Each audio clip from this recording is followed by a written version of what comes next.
and so Oyerepa 100.7 FM live on Oyerepa TV Mrasanso and pay set today's post and kofun krosun sem and yafisem yatansi na yede honsem na ema wo yeba sori so na premo ato ami asori so ma premo to brekase no etimi ato aso timni na atnasi boss player ora Mr. Eugene Adu Poku striker Hero Sports etia konya kese no show ne live on Facebook page no so Oyerepa live Oyerepa Radio Oyerepa Radio boss player. Good morning. Morning, Baba. Say we be able to. Yeah, me fine. All right, because of time, no say the time na yes. easy. Ni nyina na de boa on say akase na mako enwotwe 8 days na Ghana ye kotoaba eyi omampanyina mfie 9 say di anim no obedi Ghana anim no waboa na wasesa enuoma de amaye mai Ghana eduhwe nkai bododo na ekona na ni nyina na ye futusem ene kwan ya Ghana ni bia no obefa so abaka kotoaba menka semento eso Ghana ni bia kotoaba na oboa miedi yi omampanyina obedi Ghana nim eyemfie 9 ayedi animi yan twentwen so kra na yenko Institute of Expert Traveling and Tour Limited eye opanyina oda eye won marketing na afo mu media relation no opanyini yebo akyereme ofie ha ayene no etwetwen komo na no pay e today's sports dwumadie ne so dwumadie ne beba na wie ye dumienu se de yedi kan ede atu edwa no eti ye ko intentem na ye ne opanyini yebo akyereme edi enkomo na no pay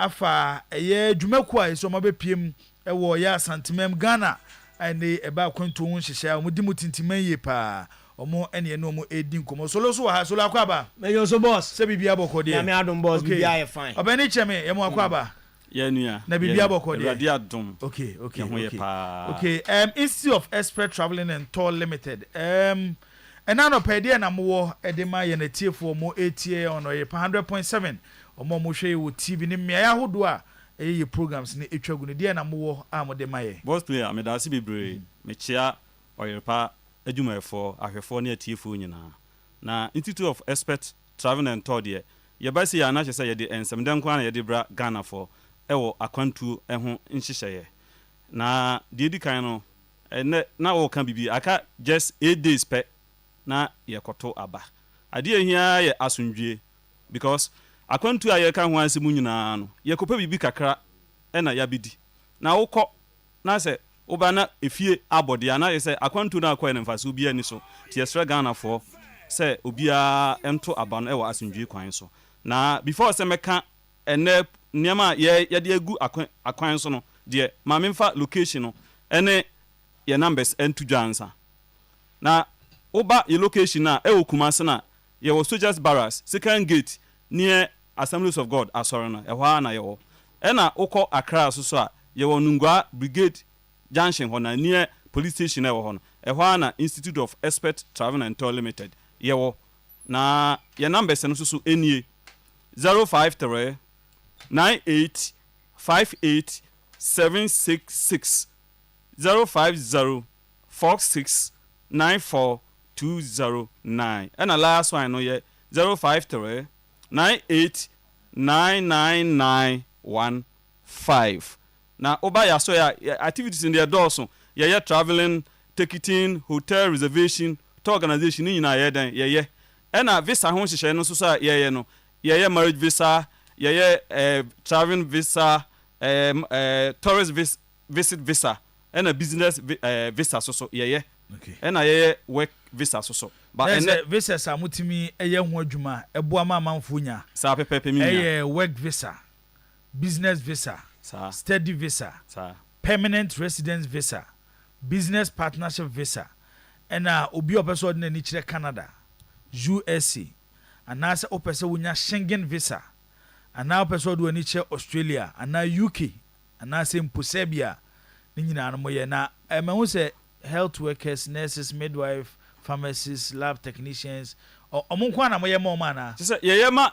obia na de tia ne se countries no edoso na ye nde da bi ye ka se esanse pese de nokra edi dwumanti no ye hwe work visa na ye available e wo sa countries na ye ka ho asem te say countries na wo bobo so nyina na ye dan ye ba ya na emre bia na ye ode aye dan aba me no kasa sisi ye sebia ye krusi sebia ne sebia say aka nipa tere pe na ene say by the close of the day na ya krusu sebia I just say another offer ye dan eba sa na UK susu kra sisi no yenya offer na UK sisi ya ba countries na wo bobo no nyina na ye dan e wo ho Canada na wo kanu limia system no ba entina ye kasa wo de omomfre ye numbers no omofra ye be chechiro mu na ya chiro mo ye wo contract forms a wo be den wo be fele wo ba ye be chiro ehun hyehyɛ ye nyina se usika no enye basa se da bia meka no ye enye ye na ye visa no ba ye boa na ya ma kwampa wo be fa so a onsa ebeka o visa e wo ba bia opese wo ko bia enti sana atiefo enhye no nso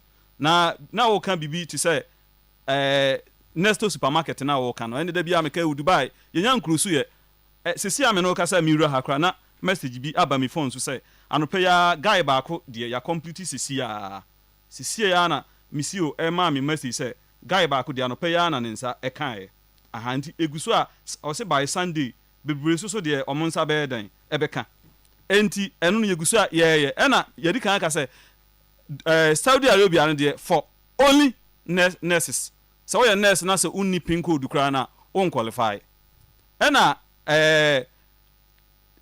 UAD no we enu free ho a kata de no so boys nko a enu ana aka I think say na aka nipa 4 so say aka nipa 2 pe because na ye pe just 7 workers pe e wo warehouse enu so ebia ye nu say by the close of enne kosi Monday ye be kurusu nti wa be say ko bia no tutuminka na frɛ ye number no se be ya so ebe bo da bia meka se bebre no omani gi se ombe se omtu kwan ko US Canada ana say country we Australia na de keka but ebia na wa ho odin usika asem no enso sa tell na wonko eho no nko ye adwuma under contract ebia 2 years pe obenya sika mu edu na wakọ wanim enti atiefo mo wo Libya mu tukwan mu ko Libya mo struggle ne ada yi wo fa nsuo so na wo bress eno kra no se kra mate se ukọ na ukodu Italy a kra na mu nyina wa hwa yesama mo babag because o ye Ghana ni na ukodu ho na yehu se o country na asundwe wo mu nti ade nti na ukofa nsuo so na wa bra ade abra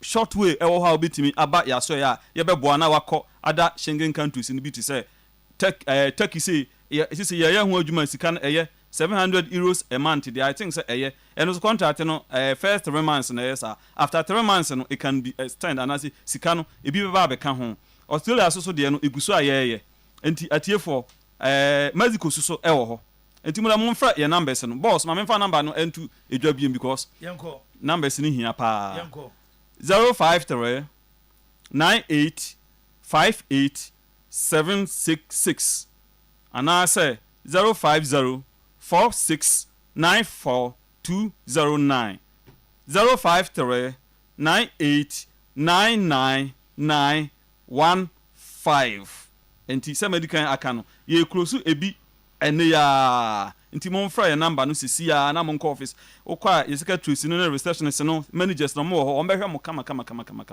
timinua sana etie ewo yasoye okay opanyi cham ye bo a ye beda ase anopai ewo de ode efree eye Institute of Expert Traveling and Tour Limited ede abre na anopai na sesi number ni so biem na afi yenwie eye dwumadie no na bibi wo ho a wo be sima ba ku bia de be wie ni nyina okay ele ma me fa location number ni nyina entu edwa location no so for lie wo be hu ye Soldiers Barracks near Assemblies of God ehwa na yo ena ukọ Accra so a yo Nungwa Brigade Junction near police station ehwa na yo be bia ko bia security zone eno na je say ye de nokre ena edi dwuma nti oba ho a ye no odwuma ne ye ntimu nsuro sa say ye di nokre ye nkrata police office ko ambetimi agide ye de ye be ye say ye ne de adwuma de ye o di nokre de asa na te aha ma me fa number no nsa entudwa yankoi 053 98 58 766 050 46 94 209 Openye Chem, Head of Marketing and Media Relations, Institute of Expert Traveling and Tour Limited, and Opeyebedo ase. Se wabani ababedi nkoma achirechirem ekwan a eye amanfo befa so abamaso ye na maboa mo na omotimi etu kwan mo mpeso mokoto onwuma so mpeso moko school ne nyina no mo betimi aboa ama bibia akoso me ye sure say that se ne ye be say hia ya menu that se ne be hia ye da se danger man akwaba boss me joso bibia akoso kama de oh so lo nyama e boko de nyame adom boss bibia e fine na efiada yaba ne de yaba na efiada unse mama mfo de ba na mwacho nye ya anye ya sisi abato no nti ama isifo parties no omu nyina e bodawro e de kye Ghana for de nti a wo ye Ghana ni a se ukoto aba ene party kura wuti omu message a awofu se to wasum se oto aba e de mom nti ni nyina aka ho ye namu se 8 days kakaka ye kwa na danger ye kwa no na se bibia e kwa aka na otwe na watwe ni yo china se ennan otwe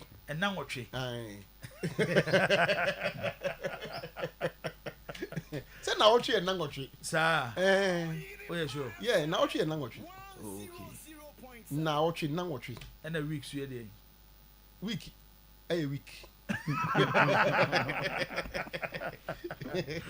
okay danger tina ya ba e bedidi nkomo e wo dwumadie no eso baba yi sanche odi ebe wura no ne enra conference league and europa league games e ko so e ho nsem e wo ha sports lawyer baba isa aboabo ne nyina no a odi e bre danger ne e ba fia hene na bewura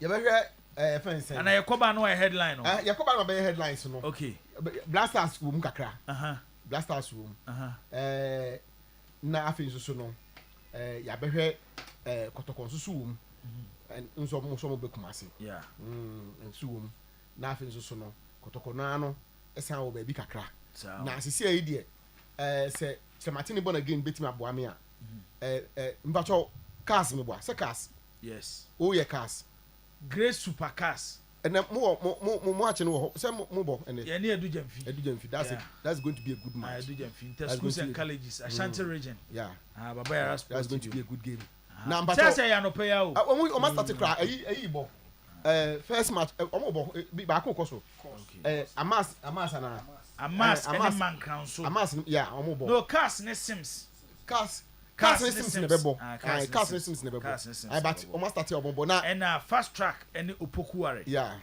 o say to two boys and Prempeh college what a match oboase secondary technical omune okes yeah jacobu and eduman and Asanteman and Sakafia. What fixtures near you heavy power. We 1/8 stage. To move we ha. Next 1, 2, 3, 4, 5, 6. Next omo kwan quarter final no. Next year ko semi near go final. But yembo bia so nti say defending champions your cars. Cars and the defending champions. It wa o pesa wo je trophy na fi bia just wo share cars. This wo share say near but me road schools no more and as Simpsons so here the previous winners want 2 years it's a match no 2 years winner and the obetu em say cast Simpsons obano coach no that nothing be na akwafu coach no no akwafu ada akwafu dey so coach there be ananya akwafu a me hu toti akwafu me hu no na say akwafu dey go high school e ho na so coach what team be bench we dey be ba me the picture be mom no dey atoso sisi a okay and na boss mpacho wa coverage no yeah this is school's game na coverage no obezo jeje nkofo no mu twawe no mu kwaji Ghana Premier League ni ntwa straight GFF no ko hu mo nkopa mo twa say yesre mo metwa league ni ma ani mo mo twa minimum na ko hwe o man boss me we me sorry am afre me nua samoro no abo but say su ni etwa Premier League na ka beka say nyo amu de ne yesi we amu de ne yesi ye de no we ye Premier League na wo kan wasam we omu twa yi yesi ye de ne etwa no omo mo hwe inter schools no league Facebook bia be dia dance aka kire wo me say omu de ne wani mu say ne ye de no edu ba bia obo no kodu ba bia afa TV ni Globe TV oh omu ye de na ye league na ye etwa no inter schools de no at least anya hwe kra no animu no nya bisi basa na se wansana banim na se nsu bia to agonimu na se enoma bia pete agonimu yan komre beba nya ba beto so captain akwaba ya bro bani bia boko de odi aka ni na me koso kama na me koso na aka de aka na me koso aka de aka ensu nyame ye nukre nyame wo ho die na wanya dida so eno na ma feel pa nya hwe na mfa ma bɔ no mani nyi ho ndio ave me hwe wa me say me twam no bia uni ho na me say eh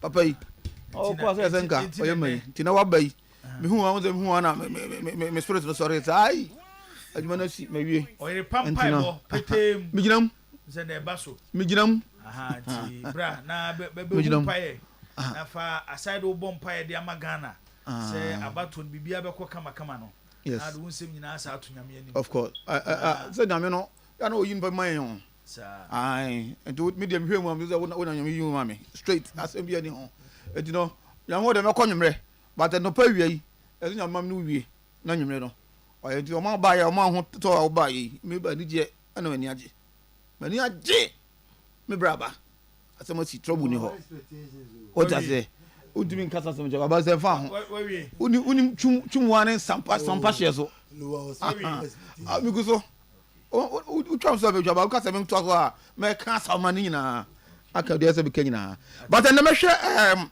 nations FC obo defender boahin na some wa kan say omo eye is on the league title ti be hwe nations FC and omo right back yes on right back me hwe omo performances at home and away na ma hwe say if there some we are ebetimi abo mo magi yen league no then Asante Kotoko returning home no to abaya no and also one thing that me I've been clamor for that and I think say I will look into that so far so very good yeah I mean tiwe kakra oh yeah sports lawyer emfa ensem ewon kofo nkrusu nto aso oh yeah be kwa mono ne be kwa mono ne be kwa mono ahwe Professor Amoren football no anu coaching eno de zenka tsunami yes da bi bibia nsin na eno na na ya boy ye ona na ekopejade ne na da bi wo kan ona na de unka se enu na so nka nye Rashford ne Ghana atwa se boy ne ka se nka be 5-6-2 boy antino boy no de boy de no anu coaching jibo football no anu coaching 1 week pe na you see Prof Amoren ne sound His Excellency. Say me who's the last class in the coach ba. Okay. Ugati. Yes. Jai jibo. Enti ba e be hwe na di won komo. Na to for no. Oh, jai. E to so abionu. Omo shede. Oh, na to na man ba be kasa kire wo. Na ba wu ba. 9th November 2024. Na ba be kasa kire. Pen drive juma. Oh, Facebook room oh. What's the football e dey? Enwanu coaching. Enwanu coaching. With Professor Amorin. Amo da bi. Bibia to atwa. Manchester United. Money problem bi em. Problem dey. And I encountered this season. My sir can dey because you can say team no defensive transition no omunya understand Amorin's structure ni ye prof omunya ntirasi ye but they understand it going forward but Adeba call say he prefer to risk now for them to understand it early dan so because o twen manasia they will still be in that problem Jackie Tony oh prof owie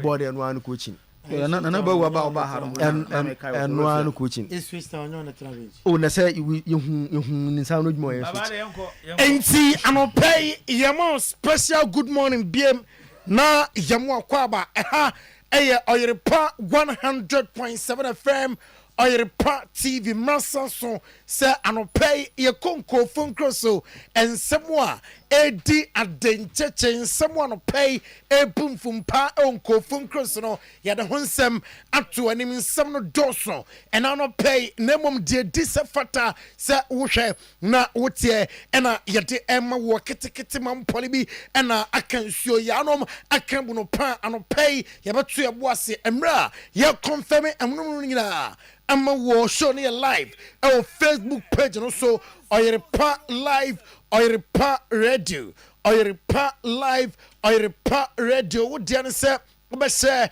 na wa comment me ba na the head of sports Mr. Eugene Adu Poku striker atonoboase akinkaning na ama said say ene said e fata dwumako bia dama ena anopay wo me de basia konko a yede nkofun krosun sem no edan wo ya no ko Dr. Daud of Daud Scientific Helper Hospital na so ye na wasaw ya de o se ya de na tran so a aye kwankro ya de ya se ya de we yetu ase a enye ye edo to ananom ewo ense do saya de no eno to asem ema wo e stroke achill this year bi etna to fam ye kwan ko ontimi nkasa fako na Dr. Daud Antono Boase ensa ya de no ema nya enkwa afe awo ena ema kwankro ya debit se ebia o de osi da bia osisi ya o ya chronic ko na onto ase ya de bia do kro no fako Dr. Daud of Daud Scientific Helper Hospital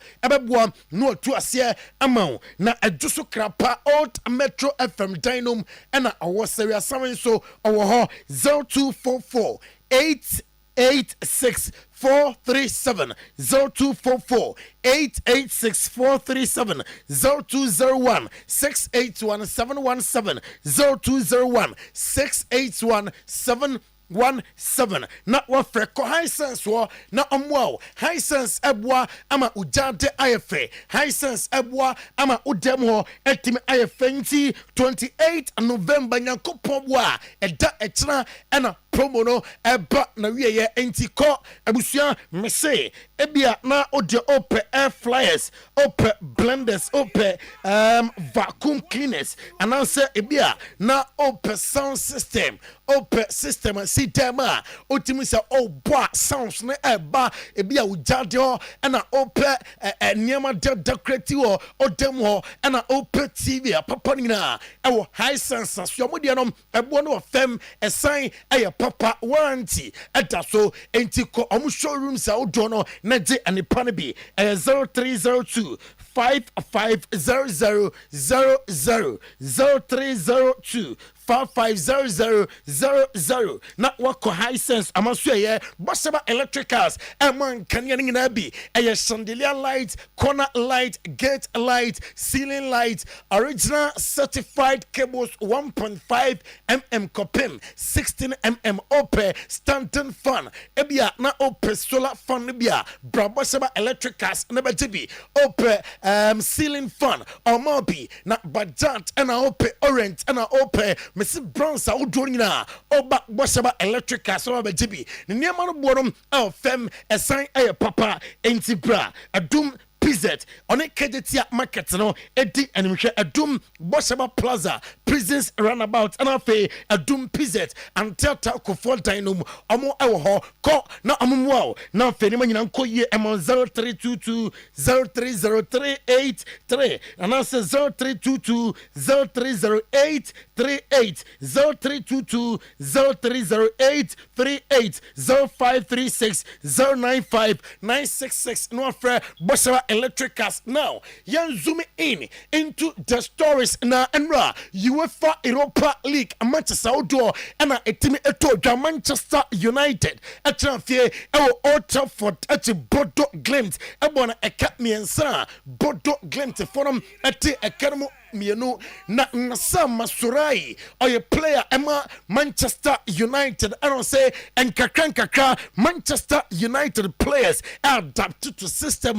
Urano at the Emma Wamodates Ruben Amorim at the Emma Nomugusua and kakra ama adapted Enra game a duba be a difficult Emma Amo Nasu coach Kachomsa among trusted the process Niabeko ye at the Ama team Rasmus Highland or Ruben Amorim Abaso or say Emra game no ekosono asema Ruben Amorim ekachen say mention plus na one more watching be aggressive or go post na nim minim sa obetime aye na unyo bona makukudo Emra na fe clinic wani mo nyama nyina ebeko ye ade ama wo ene Manchester United or say afi they'll go far with Ruben Amorim. Now, Ruben Amorim Enra after the game Okasayo Chechemu say ono Ruben Amorim are you happy say on your first victory Old Trafford as a manager fans no at your door at the eternal Ruben Amorim.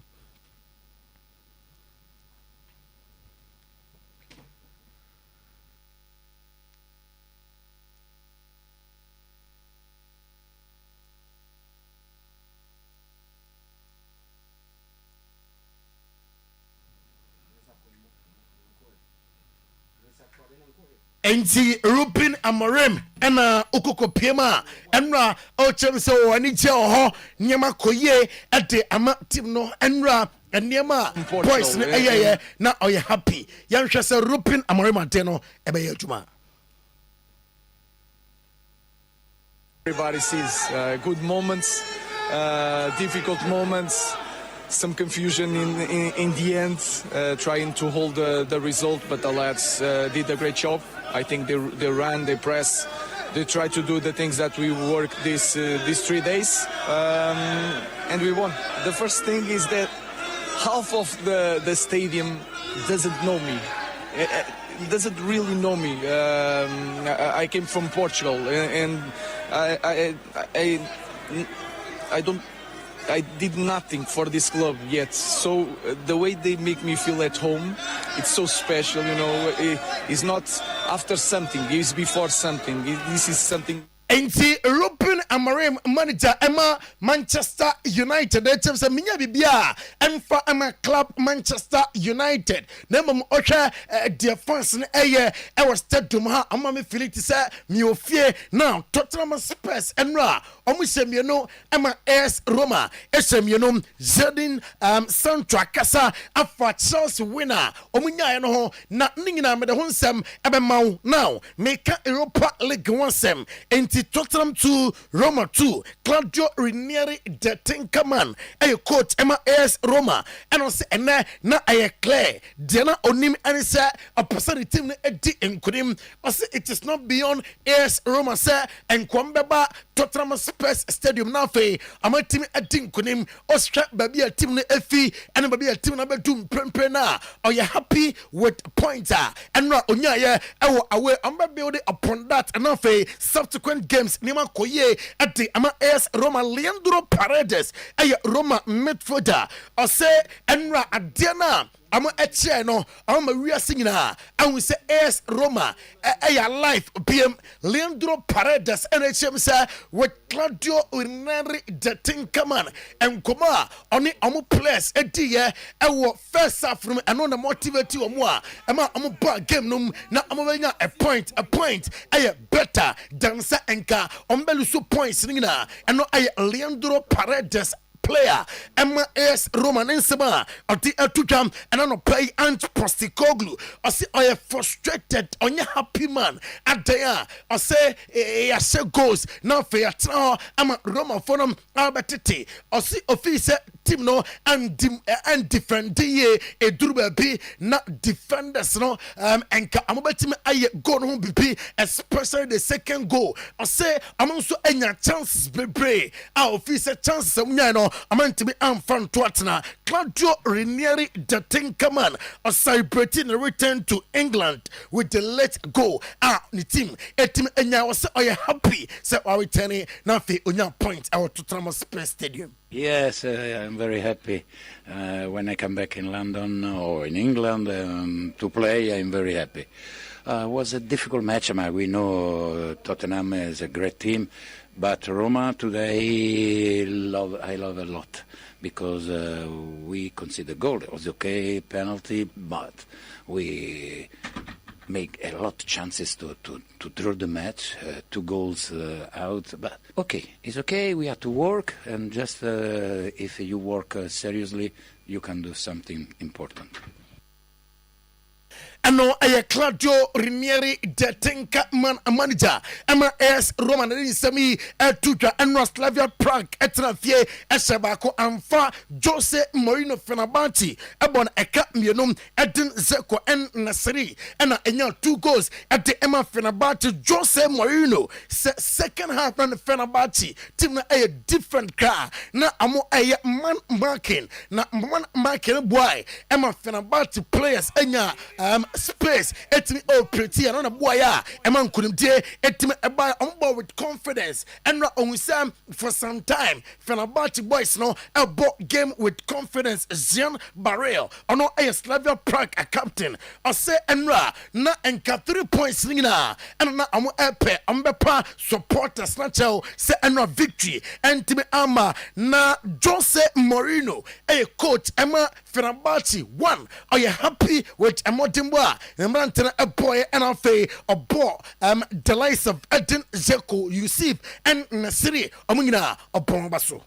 Boxing is individual, and this is a big collective performance, big, from every player that was on the pitch, from every player that come in later. It's a big performance from the team, difficult circumstances, impossible for me to make changes to the players with yellow cards, to the players with fatigue in defense and midfield. I had only attacking players, but the players collectively were amazing, and then I'm very, very happy for them. Now we get a big victory away. Yes, indeed, I'm very happy for them now. We get a big victory away. Sociedad eti Ayas, Ebon Eka Mienua, Ayas Antimi ante Jordan Henderson, Ayas captain, I say based on second half performance, Ayas Adana Dino na Sociedad deserve, sa amu edin kudim Francesco Farioli, Ayas coach, Osinu Krenye, Amubotia Etima, Enchebia, and Amuche, Barcelona 2 weeks ago. Etime ese wom eka ede achautima enra woman a boy the better side and a team couldn't take Fusa Kubu a resource that midfielder or cham se enra na resource that a deserve 3 points na omutime afabam ama amatime akon at the akọ woman from UEFA Europa League into the Conference League. Hettenham enra amutifie ama Christopher Nkunku and Mihailo Mudrik about 2 goals. Ama Chelsea amantime ante na Patrick Menka. I'm High Deham. I'm a captain. I say na a good game. Enra gamer etime eto dwano ono as a captain na o jump it no so no is a head to him for am supporters anya happy abepo ma cheo say am tena fie elusu 2 nemom na am wanting bono is below average. They could have done better. Jadon Sancho on Chelsea aim in the Conference League and Jadon Sancho and the eto just say afi Chelsea ani so adono and say amabaje the UEFA Europa Conference League na Frank Smith, I know a head to him coach or say na a incredible match. I'm also a critique chances Libya. Officer, among clinica, anymore, and ka amuya clinica, and ka story a different na Enzo Maresca. On Jadon Sancho and also important Emma Chelsea. Now he has to be fit mentally and physically going forward. Ababwa Chelsea especially. Say Chelsea anything be a ball. Now I'm last third against low block teams. No low block teams is Chelsea no more bar. Open here be to say Jadon Sancho no here Jumano at the among Mihailo Mudrik, Christopher Nkunku, Jorgensen and Enzo Maresca. Say are you impressed about the players? Yeah. It's one of the players that I just mentioned. I think it's difficult to find players that tonight they didn't play well. I think all of them they did very good, and this is what we need. We need all of them take the chances when we consider them the chance. I know that they all want to play more, but we have 24, 25 players, good player. They all deserve to play. They are working fantastic, and we are going to share minutes in the next games because we have. Ano aye Enzo Maresca Fiorentina Semiensa Purpose ete Academy mieno na Juan Carlos Casedo aye Purpose coach or say nanka team no amobetimi akwa komanim ampo awine game no senka amoya clinica na Fiorentina ekuta good side uno mo eba e was say uma concentration level e was through office enra the concentration level with his players ebe we game no about fem na Raffaele Palladino aya Fiorentina coach or say team no victory no say afi amaniabre say amopesa amoye baby both in Serie A and afi Conference League. Are you happy with Emotiba the mantenom etime eboy Fiorentina winger Ricardo Sotil and I say every game Europe difficult yeniminos bia football mu biem ai we mu de omunya de we mu de say akosho mu nunsia or say the Saturday show tirima debia obey disappointed England Arsenal Demitini report na HM say ambassador striker na striker no Amasha Alexander Isaac and afe Benjamin Sesko ono ewo RB Leipzig kwemo ayo 2 strikers a amotwa nim se ambasan baako na Jamaican gasa nukranie Arsenal amuntime anje league afi opedi obaje league na Liverpool tina ye se English Premier League amobaje Liverpool boss and slot ama eti atudwa sa oprobi ama ne funny solution eti ama Manchester City prempren with difficulties amwomuna on the beka and say a Pep Guardiola nemom and yet weekend amabatin kudim ewo Manchester City. So Premier League press conference Liverpool Manchester City and slot akaso say the boys no are ready after say amutin kudim ewo Real Madrid so in the Champions League. I think in general, if you play one of your competitors, it's always an important moment that has not so much to do with the amount of points they have or we have. These teams have always been in the last few years very close to each other, so those games are always very important. Just like in the last 8 or 9 years, honestly. But those ones are only important if you win against all the other teams. So that makes it that. Medici Spain 125 anniversary. Emma FC Barcelona Lionel Messi. I say Barca. Emo maninko amonko dano ho. Oka La Masia na bebwa ama Barca assign aye Barca BM na Don Carlo Ancelotti the assembly atuja. I say we will be in the final in Munich in the Champions League 2024-2025 and you're done Carlo Ancelotti Simon for the GDO nanso yamo groups nimwe na yanko finals no Real Madrid will be in the finals in Munich and no a bold statement Don Carlo Ancelotti at the aba and the anopay you bet so na enkofon crossings on pay you doing na esia EK event legacy night with Abrantie Amachi Dede serious de tienie wanya kwabena pa na obi dowa doni bi na akosu japoma so de ne die namu Mr. All for real kofinti de samunim se ono akra no oto no de asa tulumba de nyina Stone Boy na chese wono so di akotene we no bodam ni because e ana entai ensi nti shasi na tususu na Shia DK event legacy night with Amachi Dede ewo Micklin Hotel date 29th day of December nonsia anwumreken wa when I say o ma me frefre wa na say ja epekema usa be nunumbere mu no na watia fam na eno so akohim fifiri kakra no so hia tie na ye fiada say afutu ya monte so ti wasu we no regular 300 Ghana VIP 400 Ghana na couple yes 500 Ghana fa phone sisi ya na bosta 713 hash no abo 33 hash 20 star na ona OSN no star 713 hash star 713 star 33 star 20 hash kukuro na watu ticket sisi ya Fre 0550 799 375 0599 913 555 Franco Trading Enterprise bomodem na busumi de sa aso wia ne so nti tutumrika na koho enakwa ye feda die isabre bre kofo chirka so ho 18th no no bi etum busumi we ya pe we 40% discount hwi mobile phones, air condition, refrigerators, speakers, television 32 to 86 inches. The obayene sa either so be ko ejabadwor ba ko na wo ho no. Anamu amoko ba bia na YFM wono krabata ne ba ko hye ho. Adum old Mekon, Kofo Clinic, New Kajetia. Ene ye fiada chart na to we no eye Franco. Ene say o te so 40% discount e the amount.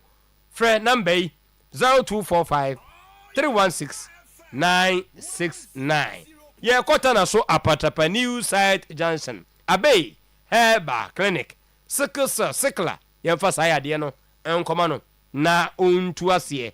Yemfa etwere enim guase abonsanfo yade mema na de animguase abrɛ busua no nti ene wo mu nyina epie yaka wa hyedem yɛmfa no nkɔ abei heba clinic abofra kasa nye ne nanteɛ enye yade nye bibia nye bosom bia nye aduro bia fa no kɔ mprempren yɛ wɔhwɛ no na onti enyina obi bɔ ne din a wo stroke ene taa ne ho so na no me baayɛ me na aboa me stroke no kɔyɛ obi ɛbɔ ne din a no de esi kyeyare obi sasa yare we nyina wi a yenkosi agyina won ho ebra a wo de low sperm count ɛkɔ esua ulcer gono hepatitis typhoid Monday to Friday 7 to 5 p.m. Tanaso Apatapa New Site Junction 0243 345 392 0506 460 208 Pepsodent Cavity Fighter toothpaste senti obia ba krom omomye provision show stop no obia to bie ene se sika hoodin me mfa sika meto ne nkolo kungu ho eno nti o make sure se no bi ena wokoton ne nkofo abeto ne ntam ne wonya ne kakrawa du no nso to baako eno a na auto ye nim ne fretete eye profluoride macrocalcium ingredients wo dia frefre ni manimi amana ho de ne ye times 10 stronger wo de hwe osi a pai wo si fita na awurawura wo sinema yi nkonkone ne no uwie pa halitosis de awe won no to nkwanta amapai sa de ne de ya wo se minim se ya na wontiu se senyo wo kasa na nkofo twom ti won so won hunu ade kro abusua make sure se obenya Pepsodent na wo de twu se anopa ne anwumre ebeyi sa de no e de free ho ya no free to line no me ka Pepsodent ya agime so every small matters power specialist Heba Hospital ye ko feyase leg bosomtwinie just bronie na chese maami akoso edo ya anso enie mu amonam krane de kwa benya pokuase ACP min road takrade monton chene wo Anaji Estate one primary school no ene ben hepatitis ayeka ho asem no ofetete yade no tu baby kura che ofri A B C D and E sciatic oto ase na etwetwon na wawie ho adwuma gono syphilis so ba bi pa africhie ulcer hernia kidney compo ete yade nyina enkrabata miensen bowura bia obeyi ede afri wo so ene ye fiedai e bia chena wo madwuma kwasiada wo madwuma hyase na pa hebaten Heba mixture and powder eye immune system supporter bema system na ye strong bronya brei kakra wo ho a watimi atwe fam amanyema aye kama jirika jiri Heba mixture mema nko na enom na ye ne mixture capsules ababe ka ho adwuma kro no a ena eye eboa bema ma wutimi di mensem papa bi ewo empem uwie a ya pa malemesini bi na fatu atiri die no ase mu amabo wa che kofke eno ne nia behia na uwie pa wakopene tonic ni bi sebeye nu onum ebeto so Mr Heba Apidang Fedimens Danny Heba Kolinak Angelos Tabia Mediheb Icon Pharmacy 0200 383831 Kompi Ghana Prime Cashback de tiene se ne eye fiada obi aso se ye ye bomode na fedie ma fie asetena ebeye de yakomode ne akoto bi ewo won krabata nation wide baby a woto a kai we die intensi was 50% off wayi e de free so we ne de more than flash sales and why nti enjoy sa crazy discount we be CBM only 24 hours demuno on Friday and so if you ada chat na to nti na ese ho nso abomase ya be bia kopanya mapa abehye dem 030 275 2020 Dr. Kwaku Frimpong champion Divine Clinic was honkwamwan ewo form fibroid sayade fabra na wontu asem fama ovarian cyst money back guarantee typhoid hepatitis asthma yade nyina no oba no shawda wotwena nkwa tutumrika bra badusi kananu mponyade a obetumi abasansa oba na de bi beka ho atɔ oba infio enkoyi yensu fita bi gugu nsan bi agua na fami ensape pimpo no wanim ebeto so HIV sexual weakness pause stroke there no matter ni hu no 4 days meka we nyina no both Accra and Kumasi yes wo ye ene test ne dia cho free say hepatitis test we sugar na peto hu say there eno so ho test computerized screen ni nyina free 0548 593968 Denyame after Mecklin Tantra Hill Sniff Flat and Crime Modie and on Rockstars Roofing Self-Lock IBR IDT tile sheet ni nyina no premium coated 55% alu zinc yɛwɔ aluminium coated wɔ hɔ ne yɛwɔ de plain sheet nso ɛwɔ hɔ nom quality ne deɛ sɛ mo gye di dada colors no deɛ wopɛ ɛne yɛbɛyɛ ɛde ama wo ɛyɛ metal trousers all kinds of building free estimate wɔ akyikyiri ne bɛnkyɛe a ketewa bi na ade so mko 3 to 5 working days production ayɛ krado nti yɛba site hɔ a na yɛ metal trousers roofing sheet ceiling joint pop cement rosters roofing system nationwide number no ɛyɛ 0544 338 042 0201 164 645 yɛma me adu twuma nuro no nyɛ nnɛ ne anim no na wɔno nso ankasa Ghana fo agye atom nti yɛma me wakɔda ne wɔte hɔ a na kyɛ sɛ wasɛsɛn mu no sɛsɛ deɛ kyɛ paw yɛwɔ ne bitters and capsules ne nyinaa no ɛyɛ adwuma korɔ deɛ sɛ tiɛ paa ne sɛ kooko atena wo so akyɛ mu ayam tim mukɔ agya nanso a nisuo wra o system no ayɛ governti yadeɛ bi a adamfo ɛne menstrual problems no ɛsɔfo saa adeɛ no ɛde firi hɔ na bɛma eyi amama ne furu system no na ɛboa ma adi mɛnsɛm papa bi yɛ akae sɛ ɛne malames no ɛne ɛnum bom san sɛ tiridie ɛteɛ so ne pɛsɛ etu ase a ɛyɛ du twonwa ne malames ɛne ɛbɛhia baabi ɛto aduro bia no make sure wabɔ du twonwa bitters and capsules also ne malames 0599 415191 0544 1744 61 Jibo. Tino, say we have a call. Let me add boss. Okay, a boy on 29th. Yes, for sure. For sure. The legend of Branty Amachi today. Boss Tommy Ho. On and the Numa baby abefabia and only Numa among for a bobabo. Yeah, I say Numa baby abefabia and only Numa. Oh, say me too much a fan of Abef win, but I'm with you. It is good rhythm Kali. And good day. Danger baby or the call. Danger man, rhythm day.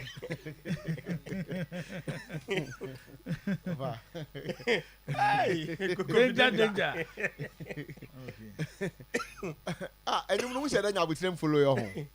Of Edo. Menti, yes, I just a committee. Oh, sir. Oh, boss. And I'm fucking country mouth for the door.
p.m.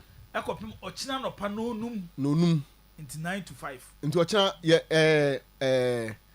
anopa sports no ye wie ya na ye de to aso ai tese we kura de mo bia nkofi ode ye pon anafi wakofie no akwa ye oba fa brush for bibi abra fa support ye pon no ra production room ho no so on wasum na wasu ho ai tie wie na ukwa kwa bibi a ho no calling of my ya kwale de yeah but bumper ya breze ya we are not one other that be program na teams na bo so we na we oh I want to know the be no shenin so me se oba ye ba beginam oba fa support bra fa soap bra fa towel bra for God and country bra fa toothpaste bra we ya na so onye bia duma de tunto bi onye bia to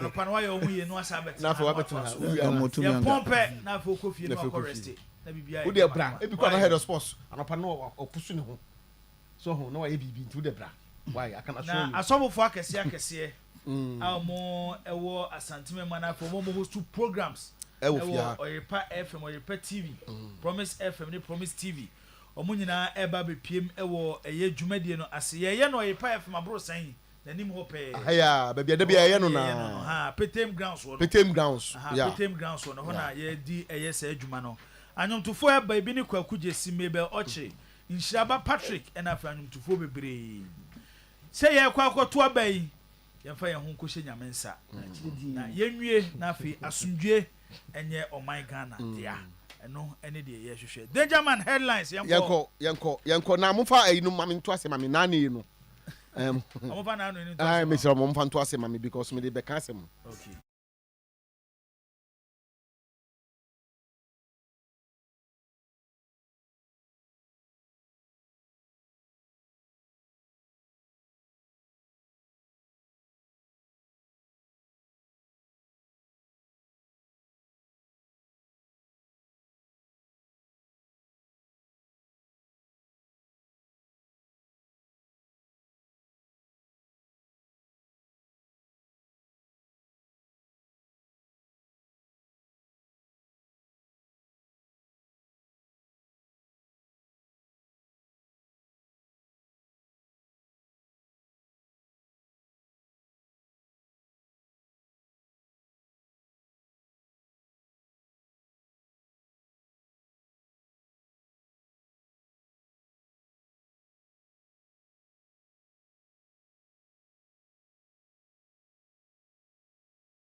because nya dia Ghana no I just say obi pe bia ye omo tie coach ni bi on be drop yen oh ayi Michael Ajimandua o zen ka wi asaba kwa nkawie de ka o lunch dan so oh na me sa wa hu na what one I was saying no yasa no yasa we Michael Ajimandua Enu ye. Enu ya machi de no. Oh, what is the pebe do actually.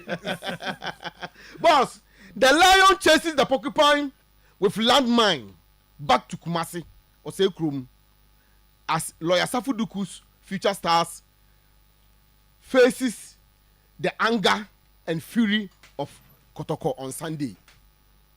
The unse the akoye no say Kotoko pusu ne ho omo offense oboase no anyeye ma Heart of Lions e wo so no se de bi yetena ho no a penifo se nungase mfata kaniba nti no ye mra Kumasi na omo de future stars na etia no future stars so Kotoko supporters lawyer Safuduku na oye CEO nti we na ye ase nanti kru bi sa no so be mi so mi on ene of an nanti kru I feel the lawyer Safuduku so betima ka kire future stars omo nko Kotoko a ye hwe na mo mfre no sa me wona woni pa no fre ne busa no sa ma achi no obeka say nko Kotoko a na so mo ko ye dan ya nti Sunday e wo baba yara Kotoko are back in Kumasi, back in Osekrum, back for business, and future stars are the prey. And Kotoko will devour them. Oriana. And you know, I say, cooperation, collaboration, and sharing of philosophies is the panacea for success between Ogum and Malik Jabel. Coach Nyamiba Utiakenten advises. And titi, we dear me and Sapena me DP moon. Say, yeah, Malik. Waja to me so a technical advisor no as a director no say on betima ko one ogun betima ya adwuma no amana konkan na edin kunimdi aba e say omo cooperate e say omo collaborate na omo share philosophies we see me philosophy ni okay yen kam me ntwetwe bi nsi ani me mfa mo na mo akrobia na akrobia konkan titi danger man me da 11-3 mbacho nye totini akwafo wona na make no no coach timbe okochi we okochi school be no coach mo fa the other picture remember mo fa the other picture any o mati bench say high school so afim o de maybe sa no maybe sa taught the high school so maybe sa no but you know coach na Kumasi high school o ha ta na shene o de team na Kumasi high school me high yo isi aso ma shim sa shaba ko sisi ya okay since no cast ba konsu oh you better na ko penalties ni eyi o mafim I know cast no amencha wade bi ye wo cast no say ye ko boy inter school sa ye first game de besi no sa na besi we match sa akopim final okay ya de da ho ensesa okay so tere me chena na menim sa fi no pato ne lawyer mo a mo coaches no o ma sesa nyo ma de a okay to so o mo first match cast first match mbo penalties ayi school mo ne ho mo kwa na bo mo na share first goal and a cast in the call penalties na cast keep yes cast keep an chim you know nti wo do bo ho an se ye program abo hu se cast ate e mo wura bunu mo go bo se be call penalties also the former champion bo se keep an so achim you know na sim se free yemwe to the see yet monitor wa de beba pampe game the time ya I'm say after we I think say after we but high school penalties akwaba akubi boba akubi pa chese we coach abubefu pa be mo adwuma nyina minya highlights of them it's on Facebook oh bofa ba baby okay yam ko ni say and then because of time na say the program no asi aye no ya be ko 10-10 baby afesa wo fa bia no wo betimi de wasem afa ye hwe ani musa ahoma no so tutom na nyoma nyina akoya ye be call line so na yakwa akodi enkomo Fawaz Gruza will say not this time round cars will be knocked out okay Fawaz je wa ye be hwe say cars e be fima Michael Ajman dua so den kaibo bia bro ba fontia na same be den kaibo ne be ma na same o de amaba fo e de amame Kojo ye da se Kojo Ben si Kumasi high school coach okay in reference to Francis Akwafu Totti Michael Ajman do a BMO say Alex Menu say Kodogo will never return to Kumasi again. Let's call him to explain why the U10. Oh, send it there. Yes, say a union is an argument.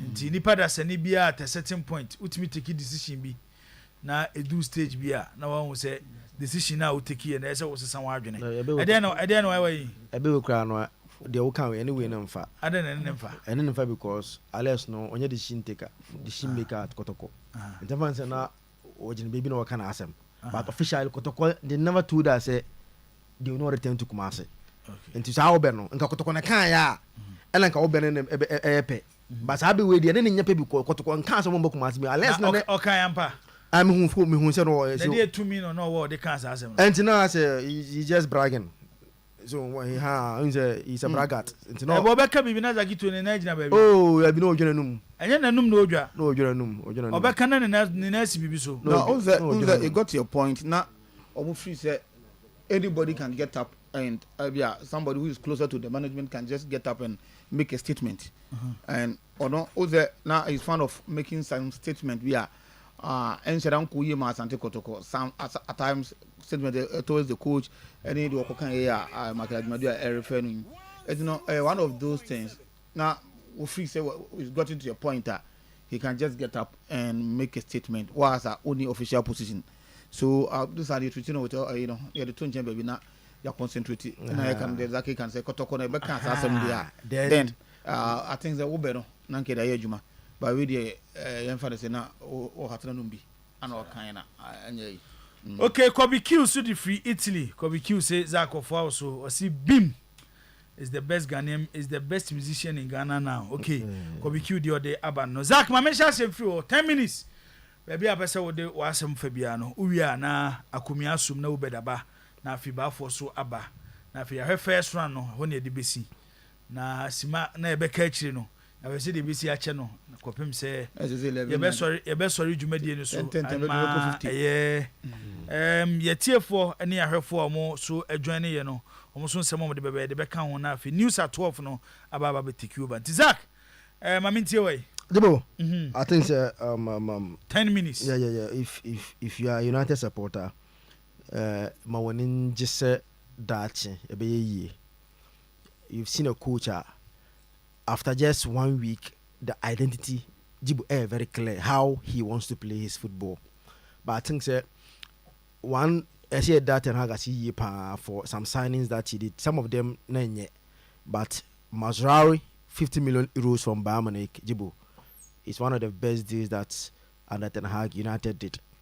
And no wonder coach say in the United team is the most intelligent player in the United setup. Amorim Neka. I say an intelligent level.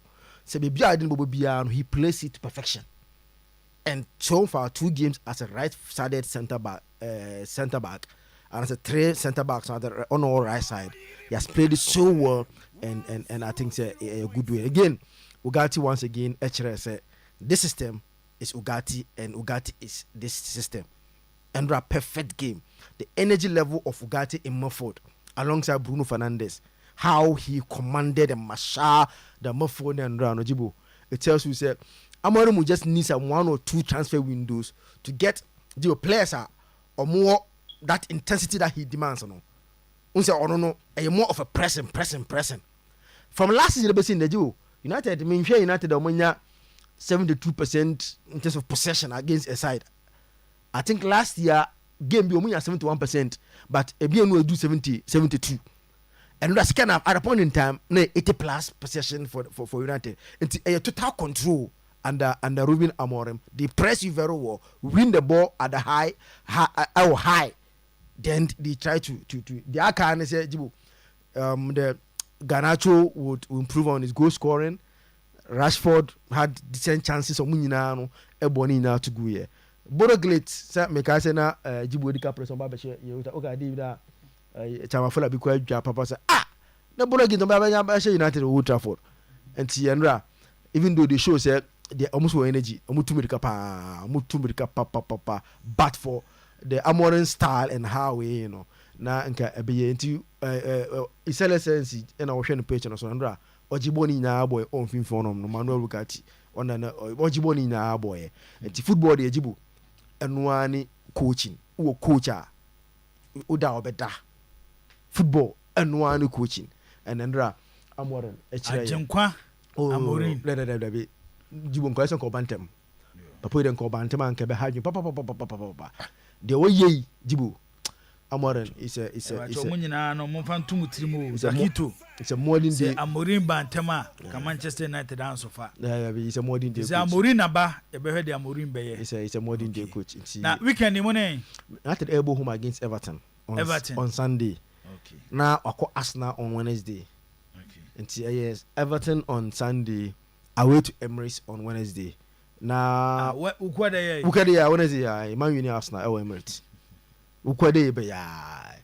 And see, how Professor will handle this game. But on day and Sunday on one day with BB and you know, let's leave it there. I agree with Zach on Mazrari assertion. Amorim should build the team around him. Ahmad and Onana, the rest are useless and overrated. Oh, Onyabutre, in West and West. At least some so be this Hoyland say. In this system, you could see he's playing very well. After the game in the interview was say now he's playing better because system fit no. Because no bonus away Atlanta under Gasperini. And he says so he feel comfortable in this system because he had onim system that.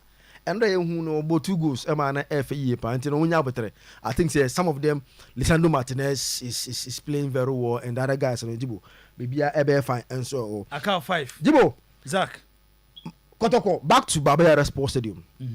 Me so can I say I've always maintained this I say as much as me and Becca was say some of the games no and Baba Yara especially against Otremai based on how they born air corner. If a Baba Yara can beat me draw and I said anything could have happened. But I maintained this me position. Say they should always return to Baba Yara Sports Stadium. Why? League na koto ko bona on page no. So o bona o boase league na untim Champions League no boase. Say what's no boase no over say o bo league na wajia. You can't play the Champions League no boase. You still have to return and play the Champions League. So Oje League na El Baba Yara. And to that new players now who sign no, they need to come and play at Baba Yara and understand what it takes to play at Baba Yara. Dio Baba Yara bone body pa. The omo ha gye omo ko wase o. The kotoko sports na omo ha gye El Baba Yara no. Omo ko wase o.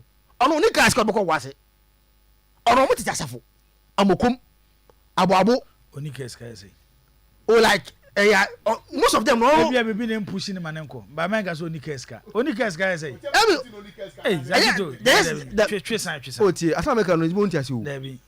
We have a lot of supporters there. Oh no. We can Obobo Niskanunya get few. Oh, let's not pretend. The Omono we can swear. No, to from Monday to Saturday. No, to say or pegenti keke because no oba nanti na akọ Baba Yara. Adi do say no nanti ko Baba Yara, no say no Africa ko Baba Yara. Oh yeah sure. Pa, ya poor match no hu. O dem em poor. You see them walking. Eti sang do mo ha adwen no ko obo ase. O Baba Yara, o kuma ase. So when you are playing at Baba Yara, these guys will go through that pressure at Baba Yara. They will get used to that pressure. But after Omuntiase because they will come and experience different pressure, different style of supporting Okumase than what they experience in Obuase. It is good they are returning.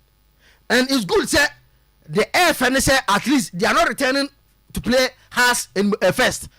They will have a feel of the stadium and the atmosphere against say, future stars in an FA Cup game before they play against a House of Folk. It is a good decision. If the stadium is ready, you come back and play. And I'm told say initially seminar arrangement you know based on the first half and say now they trash all this issue Kotoko have accepted or NSA so accept to say this is the arrangement that we want to go. We are coming back to play our against Baba Yara Sports Stadium. Jibu, I think say it's good and they are good to go. Now 2 minutes.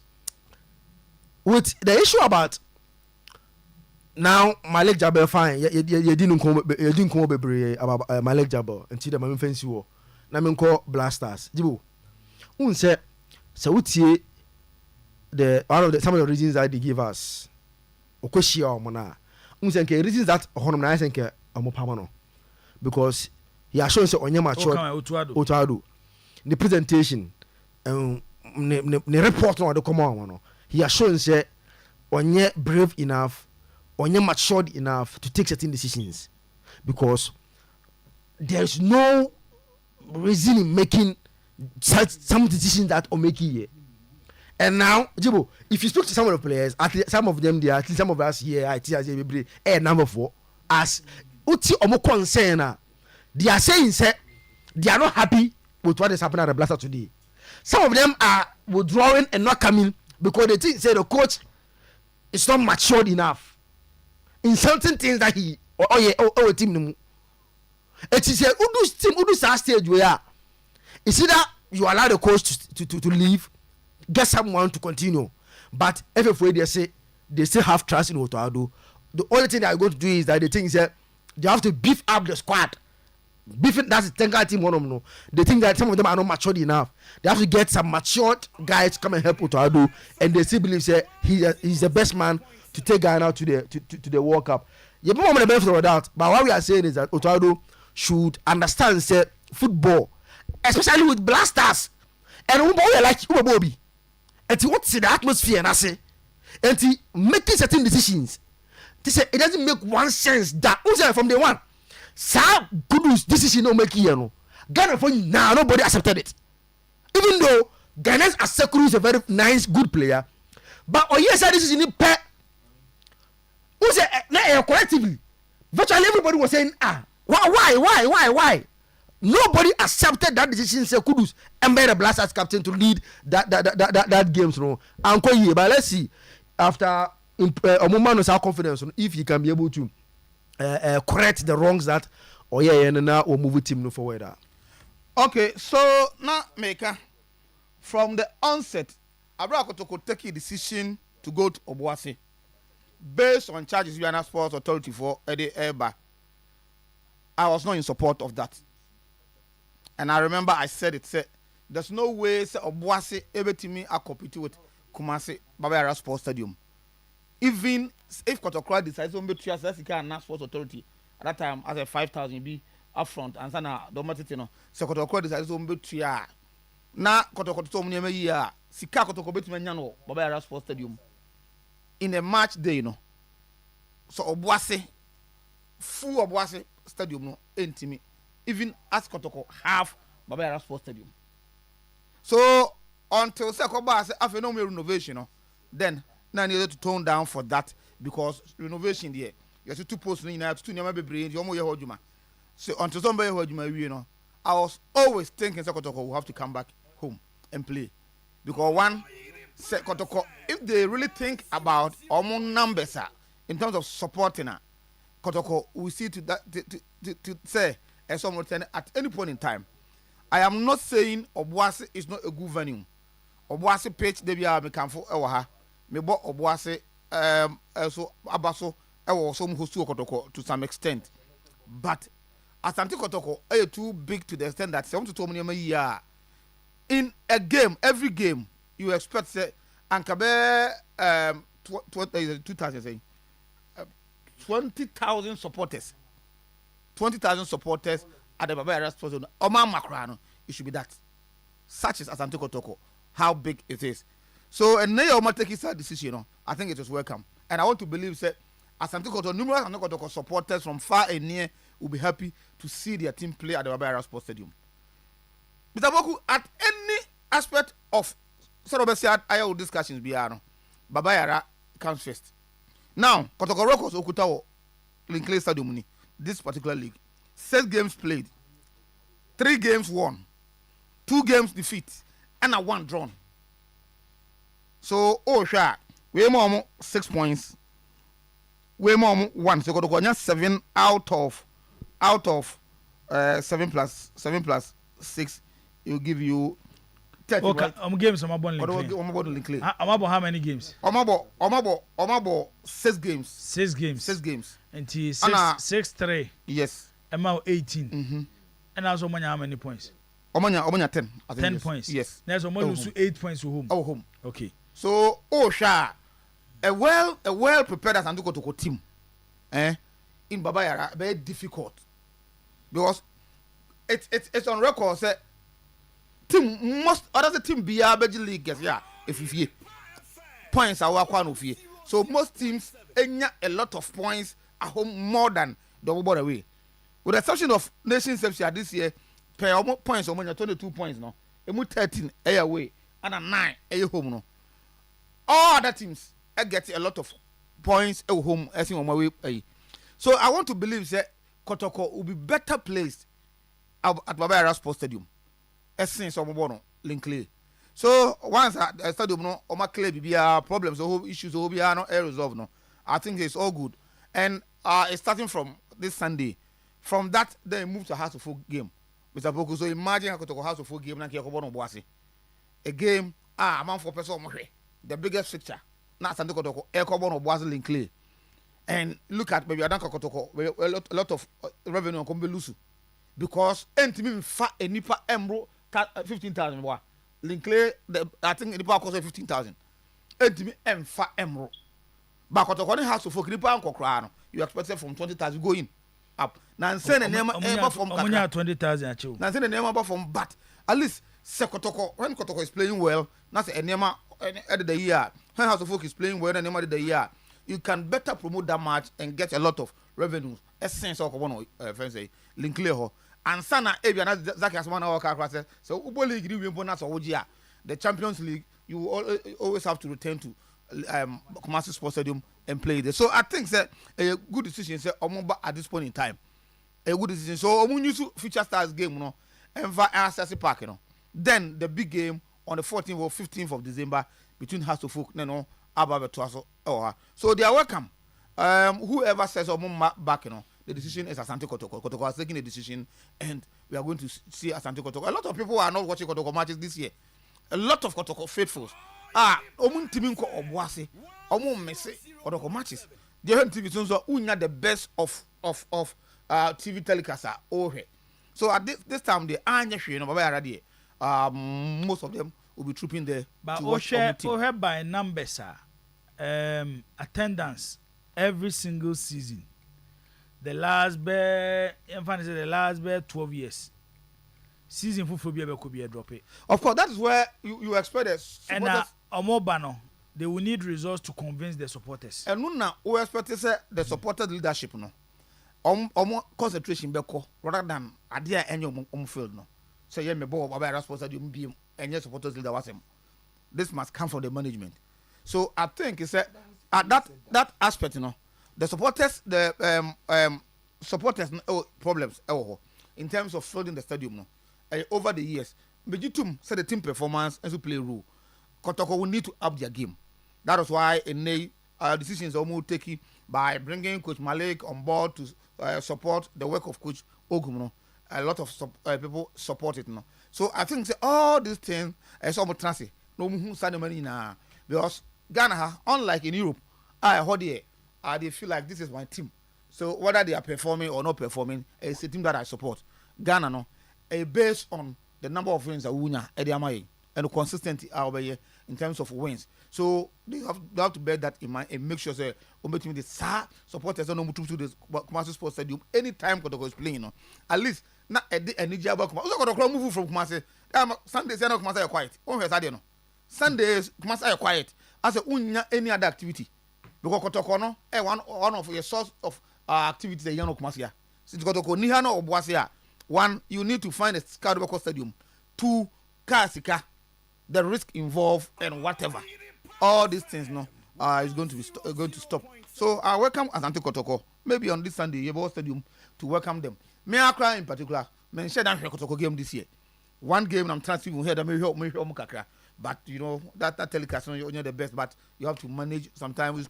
Excuse you when in now break and so won't say maybe break. So Okazaki to supporters no. Oh, of course. Me one of them. It's not about money. It's not about money. You know when it comes to Skadi, but it's other things. A boom rather than money. We call boss answer me for boss. We do Kumasi no. Yeah, week in us because you don't want to go to rest. Now was out to a boss and come a brain in my baby brother. You know. Who factor in that? Yeah, you know, not in him also. No move call him. Unlike the ones who can, the Namcoins who are correct. BBI comment, you know, and difficulties in him. One for my mother, busy. Oh, no, me fat one cake. Boninum. Nations FC so aka 3 minutes. Aka say 3. Hey, and I'm 10 minutes you go fast. Nations FC Emmanuel Buahin. Kwame, of course. Where the Omo league, you know, it look like say teams to performance. Pair the Omo, especially in a way. Say if they can continue to do that, they will only have to improve their home performance. In 6 games, home no, Omo 9 points. 9 points, and Omo no home, right? And Omo 13 points away, and I'm 22 points now. So if a team by about 12 matches, but when you're 13 points away, clearly, as far as the league is concerned, there's no team a bit more match in the away performance. They are number 1, so the away table, right? So if they can complement on home games now, and then a bit to me, I'm out the league, you know, because the Kotoko and House of Folk, you know, and yet those Kotoko of old, and yet our performance, you know, is not any extraordinary. And if Nations can do this, and Nations problem, no, I started from joining the league last season. Last season, no more league, no more do baby. Now it's almost free mo. Now it's almost because of home performance. They draw a lot at home. Last 2 weeks or so, when I was advising them, say, "Oh, we improve home performance." No, the next I don't was losing to Recruitment Chelsea. I was talking to chief executive and there. And like I said, they are working on that. It has been a problem since I'm joining Premier. No, I'm going through. They seem to be playing much better away than home. So they are working on it and they are making sure say if Ometimi Aji League now they've set their eye on the league. Unlike first season, I'm free say you're competing, you're basically in your position. No, almost say league, they can win it. So if they can win it, then there's some improve home performance. I want to believe we say a better improvement on the field of play. And yet that sort of intimidation will be a day by improving the field of play. The coaches must work on that. Why is it that they go away? A whole supporters in the hall, but they play very well. But a stadium, but ultimate training at any point in time, unim the ins and out, stadium complex no, everything that they know, but they play there. Na omo ebre. Is it the case of supporters no emomo pressure? Is it the case of omo ankasa no omo intimidation you do or emo? What is it? I want to away. I want to be more say, you know. So I think that the matter of omo improve our home no is very important. I want to believe if they are able to improve Kwame, omo performance away no, if they can continue like this, and America no in 6 games away no, omo akwa almost 17, 8 out of 18 points no, omo nyamu 13, omo lose 5. There's no team in the league and they able to me anya points omo nyan. And if they have this, they only need to improve on home performance. If they are able to improve their home performance, nations can compete and compete favorably at the top of the table. No, now as at the points, 2 points or 1 point. But I say Captain Siasia Akomia Sechi. They got to do what? Actually, we have a code there. Yabaniaba. And you may come call. A Kofi Atakra Jabba. What is I say? We new look no pay. Was a large more. And it is one fast, madam, and come home. As a no one, no, say as an American, as when we're gonna have. And it's a own years of a American, as what we're gonna have. Oh, but my minty. Well, and when I Santo Kotoko, 13 hours ago, the Bashim Pine said, we are back home, Baba Sports Stadium. Now, Omoye post, on Facebook. Omenya 110 a year comment. And wenya a year 34 shares. And with 1.k a year likes. Ne say Nyamiadum. The fans I responded to it pa. Now these 110 comments now most of them looks like they side with the management of Asante. We are Kotokona page. Kotokona page. Okay. Facebook and Facebook. Yes. Okay. Okoha, you can see most of the comments. Most of the comments, more of they side with the management. Then I'll be sending any part in Chireno, and then in but Ubia, he will have a different opinion and all that. But Jibo, ye cannot cry. Kotoko back to Baba Sports to the instant 3 points. Because last season, Kotoko League GN Brene Fakesia na efie. Last season, Kotoko Tana Babayara, in the first game, on the Heart of Lions ball draw. Senki share home matches are Kotoko boy last season, no, early ones, no. I do compare Boasi Kranko, Boasi ama Kotoko better results than this season. But the other factors, the quality of the players, the seriousness of the team, and all other factors, it play a part in results. Into mean narrowing it down to Obuasi. But yet the results, the statistics, in the face of other factors. So last season, first game, Heart of Lions draw, 2 points gone. Okay, sir, offside goal incident in common. IAPM Lions there no. The next game was a 1-1 draw against Karela. The next game got Koshediana 1. After that, only Bechimbo 1-1 draw. All Baba Sports Stadium. So the first 4 matches of Asante Kotoko 1 win. During the season, Kotoko Betnefie eluzu to Inswatremai. Obe luzu to Dreams FC. Obe luzu to Nations FC. Ni si Baba Sports Stadium. Olympics match no Kotoko be lose be no mkobo abrankese. So the home form of Asante Kotoko had a big impact in Kotoko winning the league last season. Sa yemfasa share nto. Nti bana omo bana adwuma da ho eso mo beye. Enya adwuma ketwa enye yaba. This season Kotoko about how many matches Obuasi? Se Kotoko bo Young Apostles draw.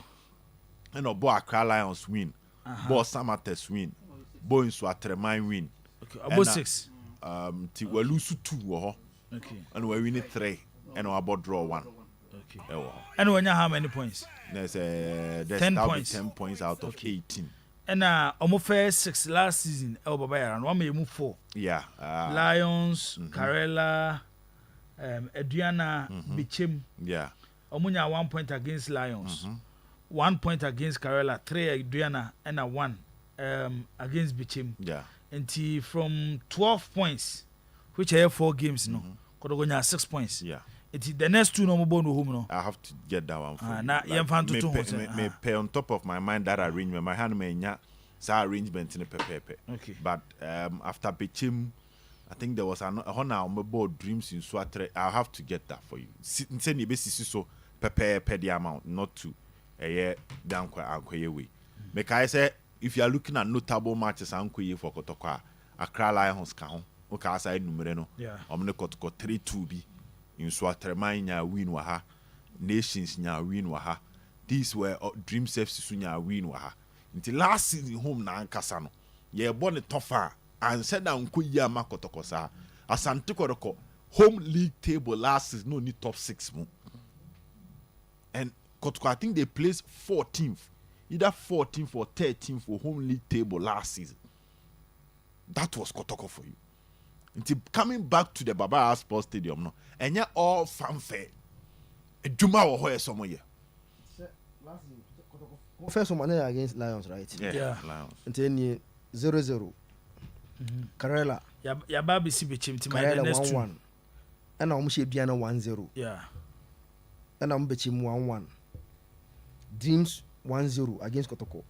There's a Dreams here Kotoko 1-0. Dreams the Betwaso. And Kotoko won against Mediama 1-0, then won Brokum Chelsea 1-0. Oma Mediama no kwa yenya 6 no. Nti yenya 6 no. Oi, asamaba. Okay. Kwajo ben wa faka be announcement no. That's Omunya 9 out of the 18. Asa etu ato baba yara. Obedo de to aso. Ayashamo. Enti Jibo. Kwajo ben wa bra be announcement. Enti asem ne say adwuma da ho. What I say? Adwuma da ho. Say cast and take up men can score line. Obeto aso. Enti ba na omo ba no. Pressure no, I feel Jibo, the pressure playing at Baba Sports Stadium is different from that of Obuasi. Okay. Oh, there's an answer we are in support of Kotoko ST or Obuasi. Based on the factors that we were getting from Obuasi. Also operations because, for instance, Obuasi are better than Omobo Baba Yara. There are other factors, baby. But there was in terms of options available outside Babaya, Obuasi was the best. Sana Kotkoko training Obuasi Park and also Saturdays. Babaya, how many times would they have access to the venue to come and train a day before? They were virtually controlling the gate and all other issues. Last year, Ntikrumana e-ticket on Sembeye Deja Wahana. So the best option for Kotoko is to have their own facility. Omo ankasa omo de send a nation so omo brankes no. Now wow dear. What I say? But when the issue of Baba Yara happened, in the absence of that, Obuasi was the best option because factors be an headache Kotoko. They were not getting it at Obuasi. Time to enter the stadium, time to leave.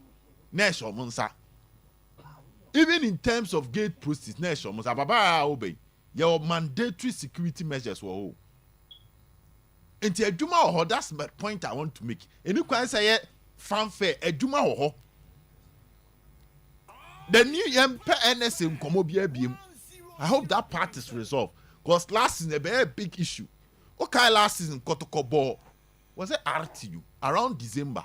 One of the matches at Kotoko Boy.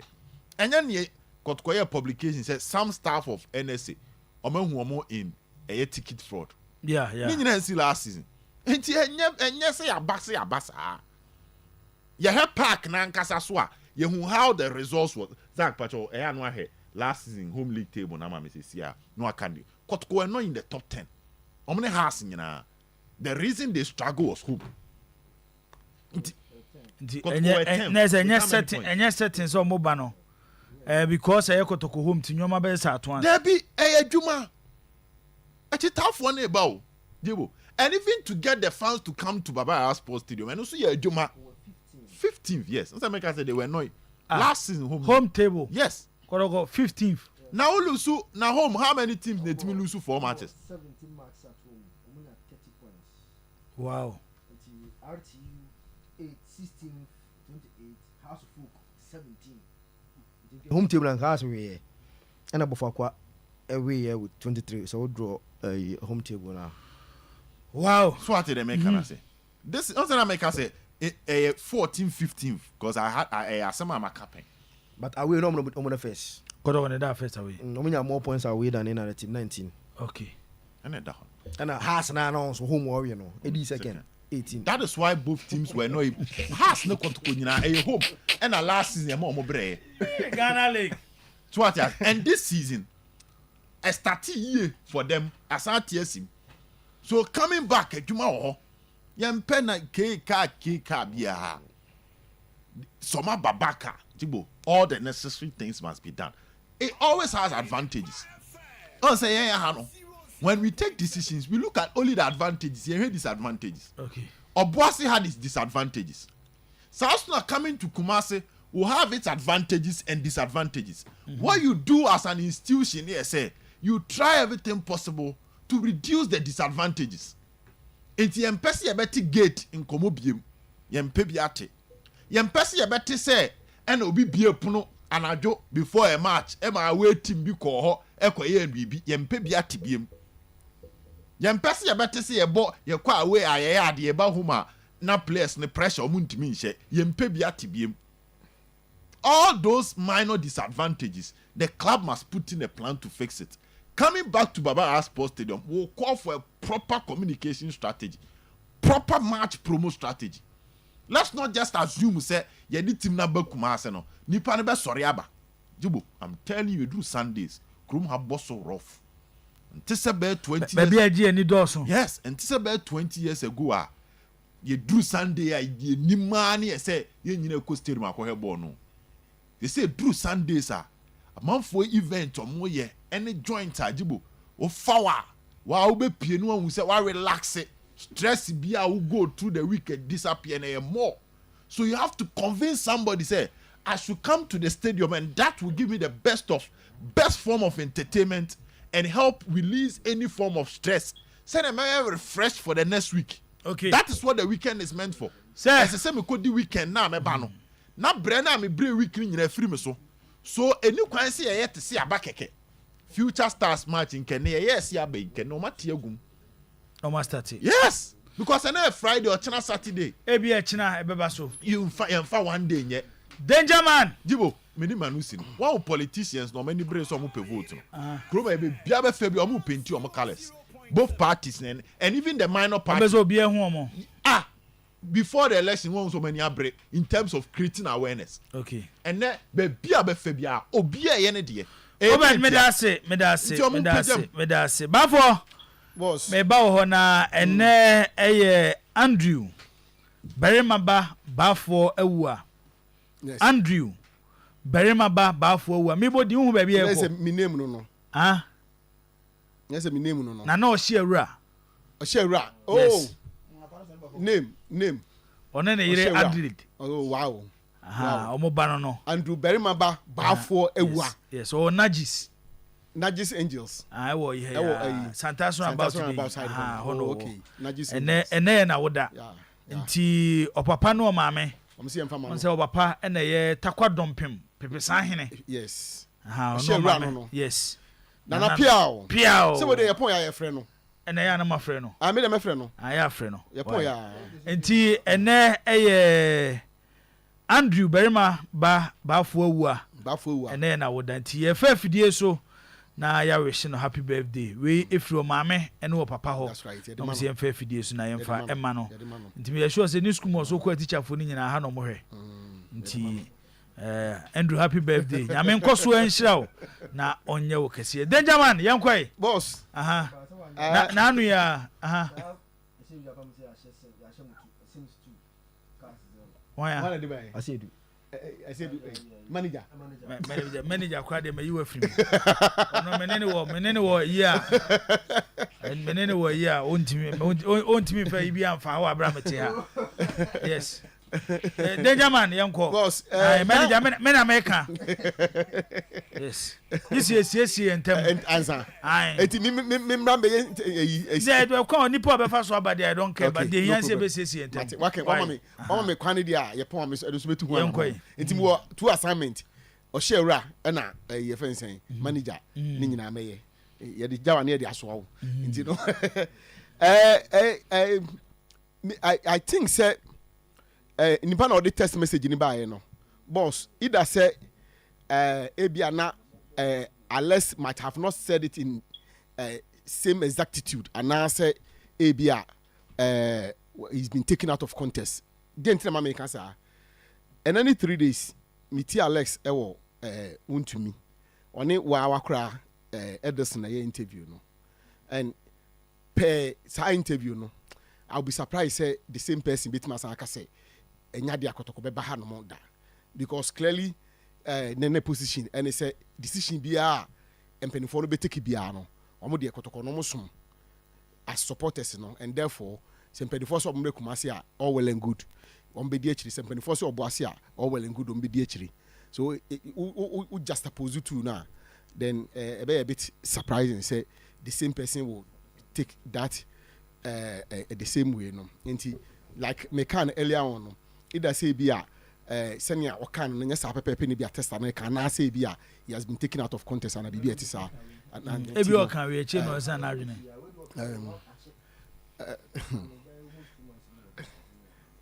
enti danger ma yankwa na de bre ne de besi boss danger